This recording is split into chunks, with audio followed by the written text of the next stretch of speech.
Jim Joyce, happy Yep, Wednesday, yep. my friend. Happy Wednesday. Looking forward to this, my friend.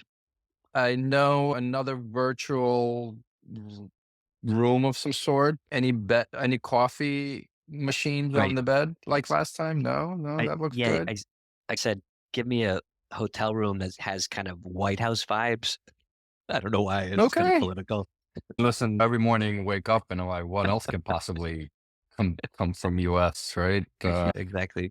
Yeah, this is not How's a political show though. Maybe we do a no, spin off, but no we'll politics here. we'll yeah, everything is hunky dory. I It's haven't used that word, those two words in a while. exactly. So I say Um, so this week before we let our guests in, I've fallen down a total wormhole exploring some of the latest a code building tools. Just Interesting. it was up till 2 or 3 o'clock last night.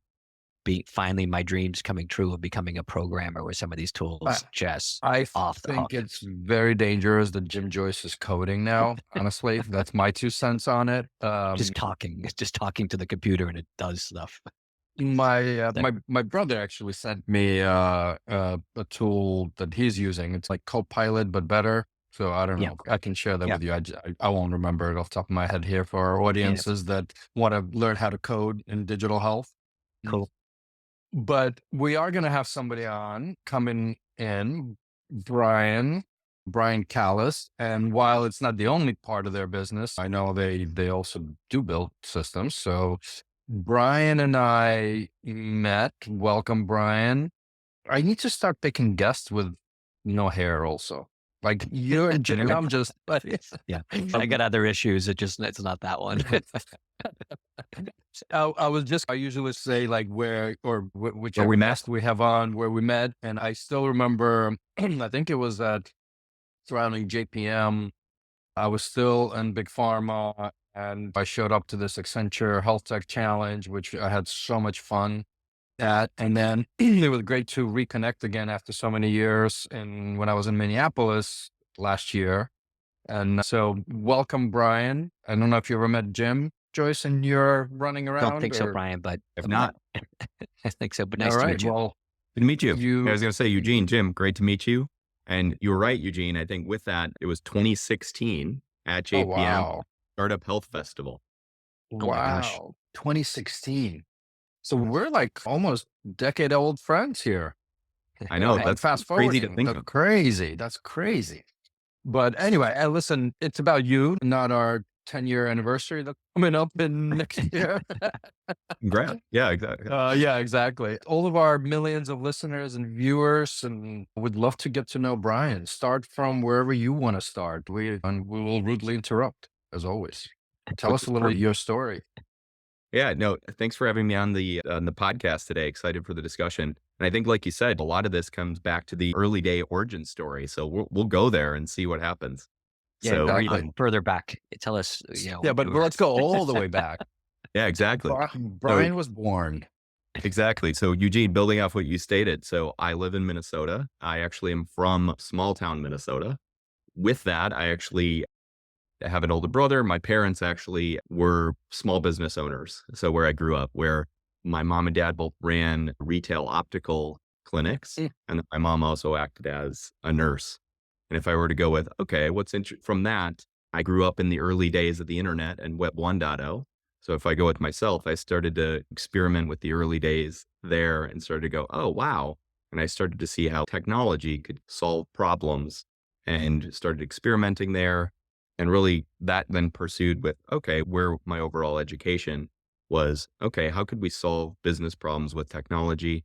I went to college at the University of Minnesota, or excuse me, at the University of St. Thomas in St. Paul, liberal arts college. And with so that, you're not a gopher. so that's where I was like, part two, went to grad school at the University of Minnesota, Okay. focusing on my MBA in healthcare.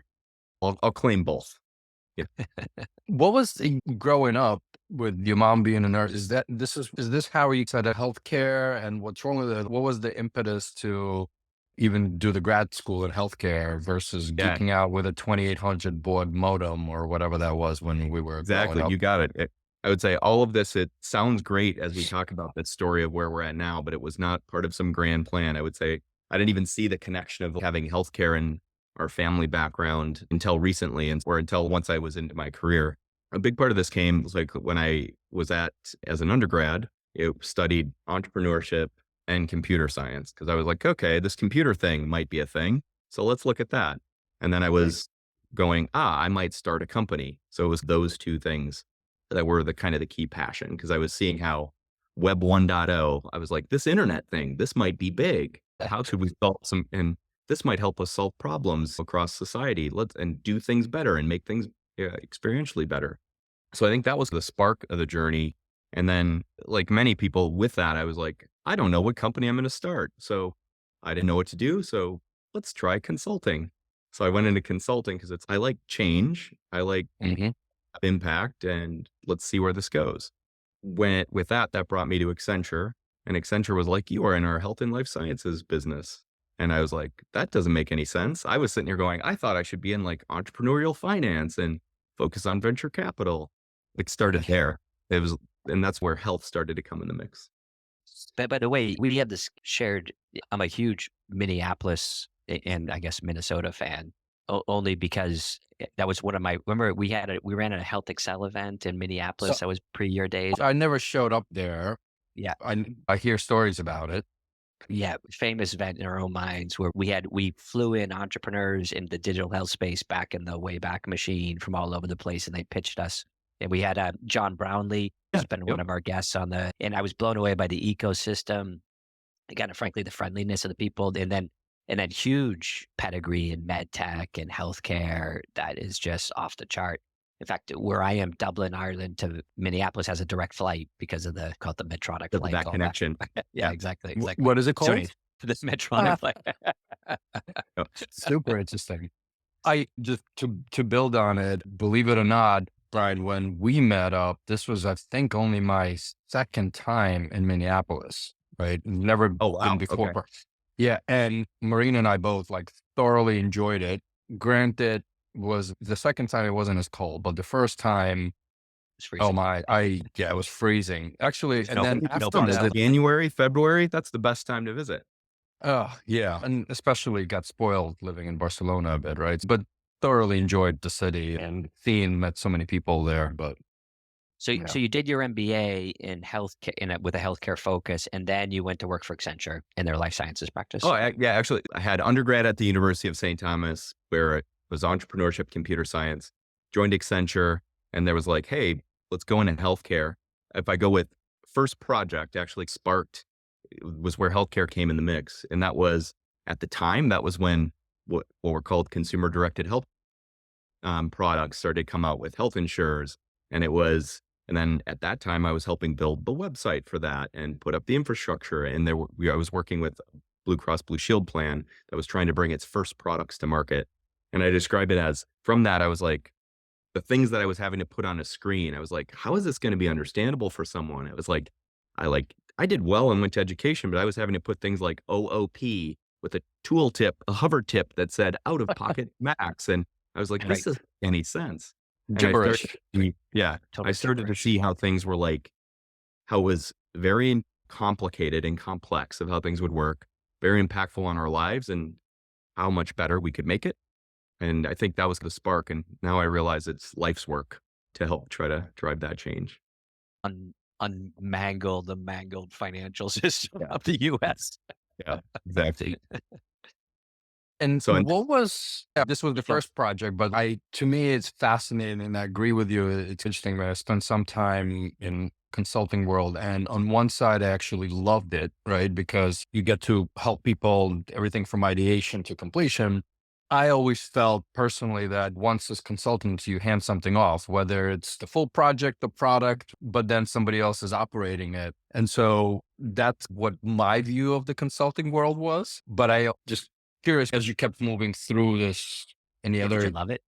Yeah. Yeah. No, I mean, obviously he's still there. He's now the big honcho. So it's a good point. If I were to go with, okay, I'll go to like second project and then I'll build up what you're saying. After that, I then moved on to another large insurer, but it was their diversified business group. It was helping them. That got me more into health management. And we helped build new products and services that would help with both people live with an illness or get healthy, stay healthy, or live with an illness, and the different tech-enabled solutions to be able to do that. And that was still on some of the technology side. From that exposure, though, what kept me here and what was interesting is they started to give me all the interesting innovations and novel projects. It was okay, you seem to understand this like internet stuff and Web 1.0. Go help us launch we're doing telephonic nurse line. Go help us launch a web chat version. If you were to think of AOL Instant Messenger, go do that, but with a nurse on the other end. Telehealth started to enter the scene. Oh, we could do these things over video. Let's go launch a virtual clinic. So I was able to do all these things that were all around new ways to finance care, new ways to deliver care, and new products and services. And they just kept throwing me these interesting projects. I think, Eugene, to your point, what was interesting on that was, one, I was able to blend new and novel technology with consumer problems, with technology to figure out how do we put these things together and see them go out into the wild. And I was able to go from idea all the way through. A new element that was added as Web 2.0 was going on is we were seeing some of our clients work with a lot of human-centered design firms. And I was like, that's the interesting stuff. Like, I'm sitting here going, this isn't about just tech for tech's sake. How do we actually understand human needs and back into that? And that was as social media was coming on, mobility was coming with the launch of the iPhone. So as Web 2.0 goes there, then I was helping launch online health communities, new mobile apps. And that made me go, I actually see all three legs of this stool. There's desirability of what do human needs? How do we back that into like feasibility and technology? Oh, and then viability with the business model of, okay, how do we make this work economically so we can actually sustain these things? When you look at all these innovation projects you have, did anything blow out your expectations? I always feel like we're grafting and trying to bring innovation to systems that are tricky, but did any example just shock you in a positive way? I would say positive way, I would say Your coach. yeah, what is interesting, if I were to go with some of the interesting things of didn't feel early at the time, but in hindsight, I was like, wow, we were on the early edge of things. On the edge, yeah. I thought, some of those things. If I highlight two notable examples, and this was like Web 2.0, 2010 kind of era, around that, I was actually working with Aetna's Innovation Lab. And with that, before we met, Brian. So it was before we met. So years ago. And an interesting thing is an Innovation Lab was trying to see how they could blend technology and human needs together to ultimately improve engagement and improve health. One of the pilots and experiments we did was all focused on engagement related to metabolic syndrome. So it's basically the factors that lead to diabetes, cardiovascular disease, and just overall wellness. And one of our first experience was actually early AI. So it was actually working with GNS Healthcare. And our whole thing was, is there a way we can build a model that would allow us to predict the likelihood and the probability of a person getting one or more of the 5 factors of metabolic syndrome without having to do a blood draw, without having claims data, and so forth? Is there a way we could use that? So we were able to model that information, build that model, and release it to market. And that was part of a first kind of step to, could we give this information to people? If you knew this, would this help with behavior change? So it was a bit of that identification and then behavioral piece. What were the data points, like the Netflix subscriptions? At the time it was, exact. At the time that was early on the Netflix subscription. So a lot of the data points it was claims, medical claims data, pharmacy claims data. We were able to use a large volume of metabolic screening lab value data from a couple employers and feed that to build the model. And we were only high predictive accuracy. So if I were to show up and you had none of my information, you could enter a base set of information and go, oh, your probability will likely be these for each factors. Right. Part 2 of that then was, okay, great. Now what do we do about it? What could the intervention be? So after we had found that, we then both found and started working with a company called Newtopia. And this again, in context. Jeff Ruby, Jeff and team. And at the time, this was when wearables were new. So at the time, Newtopia was, how do we do behavior change using connected devices with a coach, with a virtual connection, nutrition tracking, fitness, and so forth. We, similar to that, saw strong clinically relevant improvement in weight loss by virtue of using that, by blending those two elements together. So What those, was Newtopia? what was that? What was Newtopia? Or you said Still Yeah, is, still is. it is. no, Yeah. no. But what did it do? Sorry. Yep. So it's behavior change related to nutrition, diet, Okay. sleep, etc. And by improving inputs and outputs, you were able to get that particular outcome. And I think it's at the time its elements was a connected device or wearables, a genetic test that would screen, and then also that high touch kind of coaching model that helped with nutrition and fitness to drive that impact. Brian, just Yeah. reflecting on a bit of you want to stay ahead on the edge. And you mentioned your parents were also running a small business, entrepreneurs, right? And then your studies in entrepreneurship. And so a lot of this is culminating in enjoying the consulting work, building, taking products. How did you get, fast forward a little bit, how did you get to the fact that, what was the aha moment for the Accenture Health Tech Challenge, as an example? Yeah. Yeah. With the Accenture Health Tech Challenge, a big part of this is where were we seeing those innovations? Where were we seeing digital health from start to emerge and start to come on the scene? And how do we actually connect those to traditional incumbent healthcare players? So we were seeing lots of activity, lots of innovation in that space.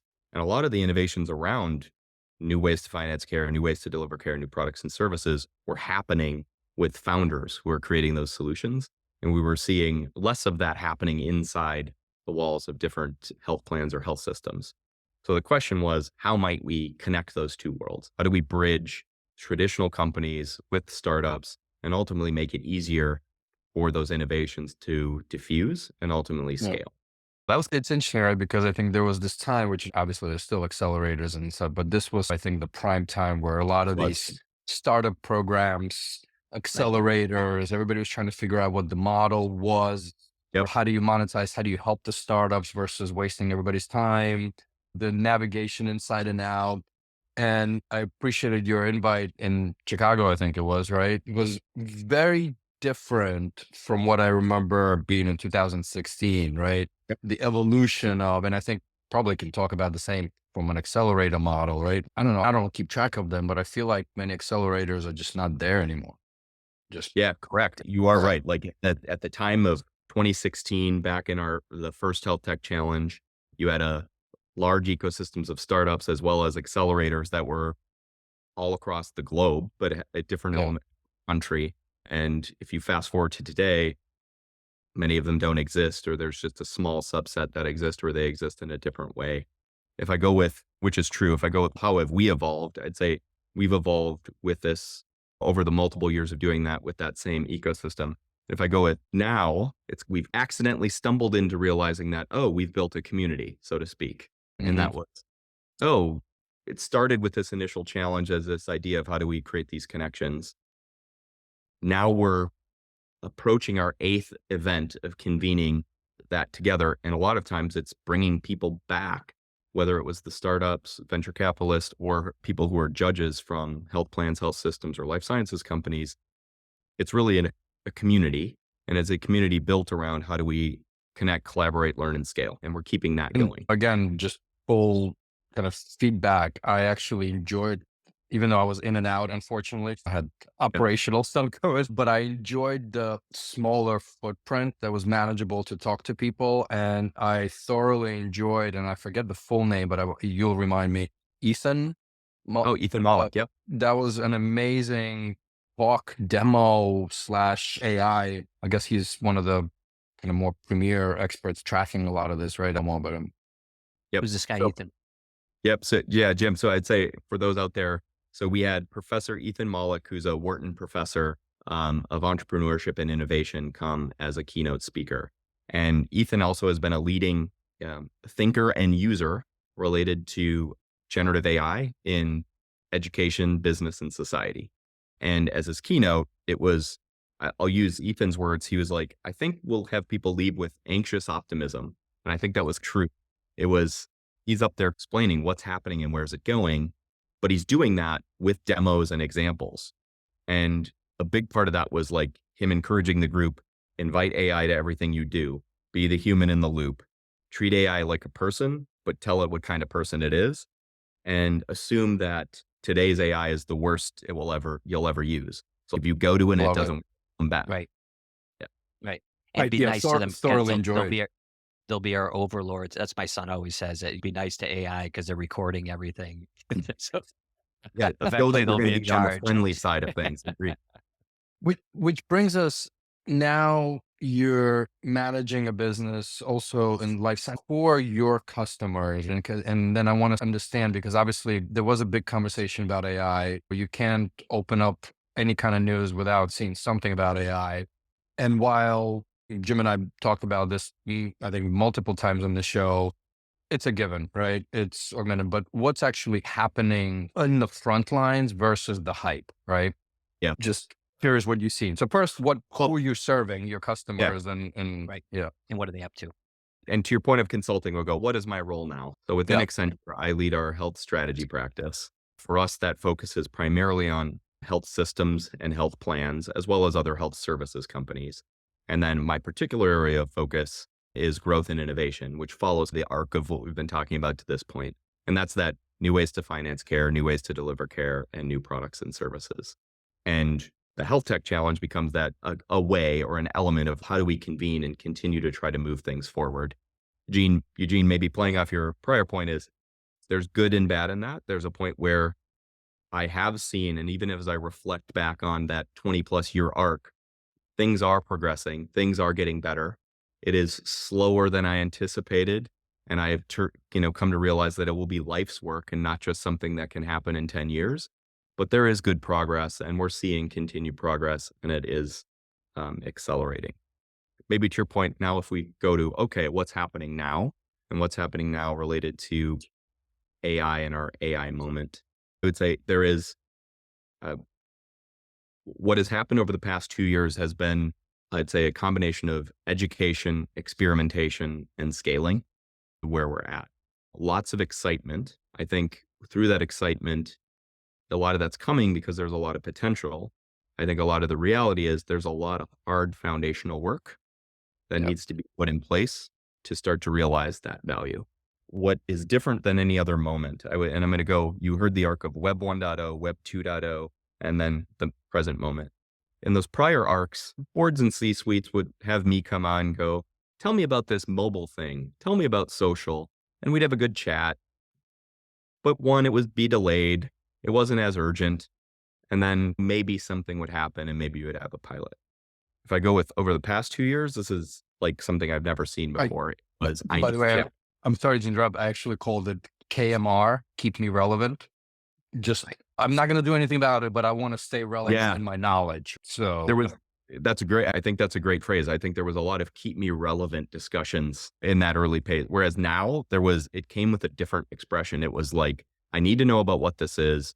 How should I adopt this and where should I go? And that immediately led to action, which is very different than what we saw before. And what do you say, like with your clients, life sciences, innovative health companies, big insurance companies? Is that what you just? Yeah, that's the health who we're systems talking and about? health plans, right? Health Mostly. systems and health plans. Yep. Yeah. Okay. And if I And go, also life sciences companies. Accenture covers life sciences. I Health collaborate with plans. our life sciences team related to pharma and medtech. Got it. Less directly there. And I would say we see stronger attraction and adoption in life sciences. Payers, number 2, providers lagging. And that's in terms of just adoption. And by lagging, it just means it's slightly slower in terms of that education, experimentation, and scaling cycle. And so you're in And I these guess- with these meetings. I'm all excited now. You're in these meetings. With these meetings and in these CEO rooms, like, and you said they're in implementation mode. They're in action mode. And how are they funding this? How are they evaluating projects? Yeah, I'm going to go back to the arc we went through. There was a period following the release of ChatGPT. So again, you had AI go from, specifically generative AI, go from the research labs to the wild, and it went live. That then led to help me understand this. I'm experimenting with it because AI isn't new. It's been around, but it did create new capabilities. People could see and experiment and converse with it, which created the inspiration for the possibilities. That had a period of help me figure that out. That then said, now what do I do about it? And that desire to actually do something happen pretty quick. And it may have started with smaller scale experiments, but it's evolved to what do we need to do to change so we can actually start to activate and get the value. And even though generative AI would be the catalyst, it really unleashed, let's say, the waves of digital transformation you could have done over the past 10 years. And that included automation, traditional GoFi, so good old fashioned AI, and generative AI. It was, how do we do that to deliver business value? And if we yeah, start, sorry, go ahead. I don't even want to break your thought. a big part of this is, if you go with the story, is there's a killed thing of AI isn't new. It's here now and is already delivering value. However, there's high potential with generative, because research we've done as well as others have shown, if you look at healthcare tasks, roughly 40% have the potential to be automated or augmented. But I pause and go, potential. It's not easy. It's not a silver bullet. To unlock that, you need to reinvent work, reshape the workforce, prepare workers. And to do that, you also need a strong, what we refer to as digital core. It's like cloud as the enabler, data as a driver, AI is the differentiator. It's that digital core piece, which is not there. Still and needs to lacking. be built out. And Think about how long we've been talking about interoperability in health. exactly. And it's still not there. And I think part of it, and let's break down your customer base, right? Like health systems. It's a conglomeration of purchases, acquisitions, regional, national, everybody they might all be sitting on Epic, but it's 27 different Epic systems and garbage out. And I don't care what anybody says, still, even with LLMs, garbage in, garbage out. And so to your point, without that strong core, so let's take health systems. We've actually, I think, talked about, Jim, about AI scribes, right? There's probably, a couple of dozen of these companies that have raised a shitload of money. So that's one use case. What else are you seeing on the health system side to augment, I don't know, nurses? So I'll go back to the use case piece, but I think maybe before that, I'll go, okay, a big part of this is the realization of, how do you get your foundation, your digital core foundation order? There is a concept of, that does mean, how do I get a strategic use of cloud and a enterprise data platform that blends clinical, administrative, and research data all in one place? That includes structured and unstructured data, images, all this stuff, gets your knowledge in order, all and so forth. And then you can do use cases. You don't need to wait for that, but you do need to get that foundation going so you can start putting more value on top. Go ahead. Sorry to keep cutting you across you, but I would hire you in a heartbeat, because it seems like you have a really good structured approach. If I was sitting in the C-suites I would totally hire, because you bring a level of sophistication and structure and experience in the space.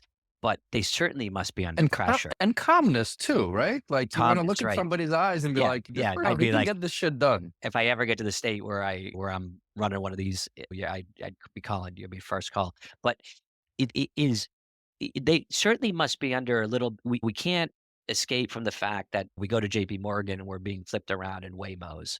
And so we're watching, like, why can't they fill out my forms for me? If my financial firms, if I could drive me around without a driver and pick my song in the backseat. And by the way, it's a very regulated market. This is not just healthcare as well. So certainly you must be contending with this like pressure of, I'm almost curious, like what running to it is, I have to be dancing with some of these open AI models or Anthropics or the more kind of ones that are out there in celebrity status or name them. Is that tension actually there in terms of, hey, guys, we're going to put good foundation in, we're going to leverage what's happening in AI, but there must be tension to kind of show progress? Yes, that tension is real, and you do need to balance both. It's, how do you start building the foundation while experimenting? So you can actually capture learning. And to build off that, to go to that use case question, let's go with, where are we actually seeing traction? And the interesting thing of traction is, it's common across industries and isn't necessarily healthcare specific. First of all, if you're looking at use cases, it really comes down to the fundamentals of looking at value, feasibility, and risk. And I would go with, where can you find high value things that actually can get you, that are feasible to do today, that can do so at low risk? Well, where's that going to come? It's administrative functions. And if you're talking clinical, it's going to be the administrative aspects of clinical, like you mentioned, with clinical documentation or things that support and augment care, even though a lot of the narrative may want to be about frontline care. Okay, so where are you seeing a lot of the back office pieces? Contact centers is a big area. Technology, so software development and processing. Corporate functions, HR, finance, and so forth, and personal productivity. And then marketing and content become big areas. If you get a little more specific on clinical and also healthcare, it does come into documentation. How do I free up time through some of the administrative aspects of either inbox management or capturing notes or revenue cycle based activities? And then that is where you're capturing the learning to then be able to figure out, how do we change work? How can we diffuse that into across the overall enterprise? Got it. If we're talking mostly health system stuff, right? They're notoriously, a lot of the health systems are in the red, right? I think Kaiser is probably has the largest profit margins, to my knowledge, at least. Those budgets are, I don't know, 1 to maybe 3% of the total, right? For IT and technology, very much short staffed, right? And so to your point, this kind of, okay, we got to get our shit together foundationally in order to have the better experience. And I think that's been the challenge of startups also working with health systems and the long sales cycles surrounding it. So I'm curious, your thoughts. Am I going crazy here with the margins and the No, lack of staff? if I were to go with, the margin pressures are real and the need for efficiencies are very real. Workforce shortages and challenges are very real. If I go a couple things, there is often a question of, what is my AI strategy? I kind of state that an AI strategy is really a Trojan horse for what's your enterprise strategy. What are you trying to achieve? And good news, we now have tools that can solve that in new and different ways. So what's happening is you're starting to go, what are you trying to achieve? And how do we think about this as a key part of how you will become a different organization, about how you will reinvent work, reshape the workforce, and prepare workers, and how do you get started? Now, often to pull that off, because this can be costly, is you almost need to do some tactical operational efficiencies and cost improvement. What can I do tactically to improve some of my cost structure today with proven methods to then reinvest and fund this transition to becoming a different organization that ultimately is driving efficiency and growth powered by AI?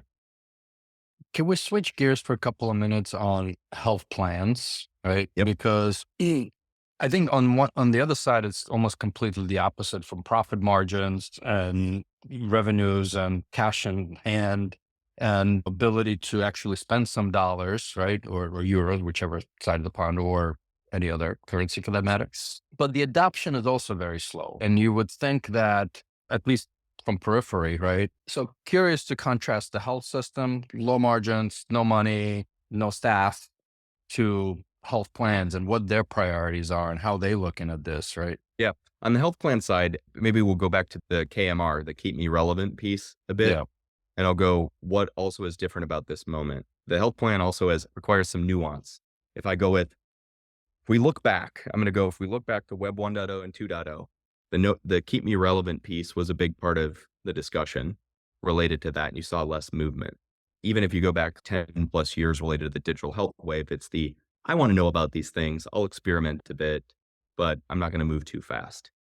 It's been different this wave. If anything, I would state, and I'm going to describe this first as, the national plans have actually been pretty fast at moving, adapting, and also have moved further along in their digital core, have more of a pre-existing cloud infrastructure, a better data infrastructure.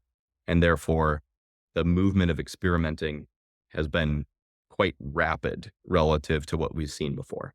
Now, it's also important to note that the use of artificial intelligence within health plans isn't new. Early in my career, I was working with identification, stratification, predictive models for those care and disease management programs. So you were dealing with the machine learning wave, and then you advanced to using some ML. So that's always been in place. So as a result, it was more natural to start to roll that out. What is different though, it was more common in the past that you could plug it in. You could put electricity in the steam factory in the past, whereas now you have to rethink the factory. And I think that's a challenge. When you make an improvement in one function, you realize up and downstream activities need to change. So you actually optimize this one thing and go, oh no, I need to unwind. I need to actually rethink all these end-to-end connections. So that's what we're seeing on the plan side. Now, that's at the nationals. If you move to more of a regional or individual plan, some of those foundations still need to be built out. They're not as strong in terms of their Hmm. the data foundations aren't as strong. So there's a bit of a, how can I catch up and leapfrog on that tier? But I'd say the movement is faster than what I've seen before. Obviously, there's a lot of calls coming into health plans for my eligibility, the reimbursement, all of this. And what comes to mind is voice AI agents, and probably the best Yep. demo that I've seen. I don't know if you guys know Ankit Jain, Infinitus Systems. I was blown away, honestly. So Validated. shout out Ankit, and probably should have you on the show. But just, are you seeing voice AI taking off? Yeah. Like, To that end, with voice AI, where's there a lot of traction? Contact centers. There are a lot of people in contact centers and there's a lot of volume. It's how do we actually serve those better? And a lot of that is using a combination of voice AI, NL, natural language processing. It's how do we actually augment and get more and make a better performing like, service? and Ankit won't let me lie, and I'm sure he'll comment, but I feel like the demo that I saw was basically their AI agent calling on behalf of somebody for their eligibility. And what's the health plan's response? I would also set up a voice AI to respond to this voice AI. So at some Yeah. point, then you have Right. The voice agents AI talking to agent each other. to each other and figuring shit out on our behalfs, right? But So, Brian, you're guiding so you're guiding these big health plans, right? You're advising them, and then you're also managing a big teams yourself, right? What's your advice to people? What's your advice? How are you thinking about the management of teams? 'Cause I think everyone's thinking, "Hey, when do they come for me? When do they take my job?" And so then you can take different postures of, do you embrace it completely in all your workflows? Do you embrace it? Do you slow roll it? What's your advice both to your clients and to your own teams? Yeah, maybe I'll start with the advice to my own teams are pretty consistent with also with to our clients as well. And I think it is you need to, there is no manual for this, so you need to use it. And you need to ideally use this for personal productivity first. So, and this is ultimately about tasks, not jobs. But to figure that out is you need to be on a user on the front line. So when we mentioned board and CEO like discussions, we're sitting here going, if you are not using, you need to use this every day. And you need to start doing this to learn its potential. And it goes back to those principles from Ethan Mollick. Invite AI to everything you do. Be that human in the loop, working with it to figure out what it's good at and not good at. Treat it like a person, give it a persona, work with it. And also, if it doesn't, it's the worst it will, the AI you're using now is the worst it will ever be. If it doesn't work now, next month it might work. So you have to or next day, shit, like that crazy, yeah. right. With the speed of yeah, exactly. Like with the speed of how this is moving, you have to keep testing that to learn how it works. So you also mentioned use cases. A challenging thing that in enterprises is a personal productivity use case. Can you actually get something like Microsoft Copilot or the different G Suite Google tools and using those for your employees to just do word processing and analysis in spreadsheets better and so forth? Sounds so simple, but there are lots of things to actually start to roll out that. How do you ensure information is secured? How do you ensure data has sensitivity labels in the right place so you're not exposing the wrong things? How do you get people to adopt it and regularly see value? So And accuracy, right?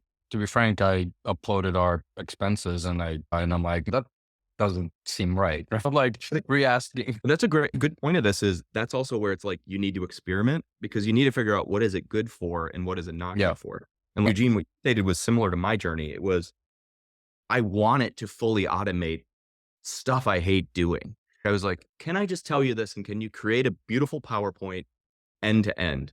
And it puts a bunch of junk out there. Yeah. But I wanted like full automation. And what I found is it can tweak a headline better. It can take a rough idea I've got and make it thing. So these little micro tasks, but I can't easily tell you or a colleague what those are. So it's like, how do we discover them? And then how do we share them? One of the things I I have an did, idea. I think I'm going to record the heck out of my full day right? Then transcribe what I do with Chat GPT or whatever, and then have it document the Like, shit out of it. So I have a great one. My son was studying to get into medical school, like pre-med. Sebastiano was trying to, so he's trying to study, like, it was aspects of the exam, aspects of the medical exam. He had to prepare different body parts. So we loaded it into that app that we use, Juno, and we yep. created songs about the eyeball and like about the heart. So we created, Suno AI. yes, I think. Suno, Yeah, Juno's in Alaska, but that's fun. it's Suno. So we did it. So it was like, I remember like that. It was a Happy Days episode where he was like, I think they were singing But about the heart or something like that. it's interesting because also the fact that Suno for the way you learn could be very different now, right? It's AI assisted. Somebody learns better with music. Some people don't, right? But Yep. Exactly. I really do wish we had this one as our long format show, which we started doing last month for the first time. But unfortunately, we're like running out of time here. So I would say, Jim, let's go to your Jim Joyce famous last question. Yeah, yeah. So Brian, so we're gonna head into the future. You're heading to meet Eugene for your 20th friendship anniversary, and you're going to an event where it's a collection of gophers, of people that went to the University of Minnesota and studied healthcare, and you're going to be asked to speak on the fact that you've guided massive health plans through the transition of consolidating their core data needs and implementing voice assistance into underlying systems and adopting AI in an incredibly intelligent manner. So those profit margins have gone from little items to much bigger items. So they're saying, hey, Brian, how did you make this happen? So you're giving up and giving this talk, and you've got all your AI assisted notes to help you give the talk as you're doing up on stage. And you're looking at that, and just as you're coming off stage and everyone's applauding you, this young, aspiring consultant, entrepreneur, son of a optician and nurse comes running up towards you and says, I'm applying to Accenture's healthcare innovation system, and I'm just about to start my own digital health technology company that's going to go into health plans. What's the one piece of advice you would give to this younger version of yourself? Yep. I would say, how did this happen? This wasn't about AI and technology. This was about people and change was the key thing.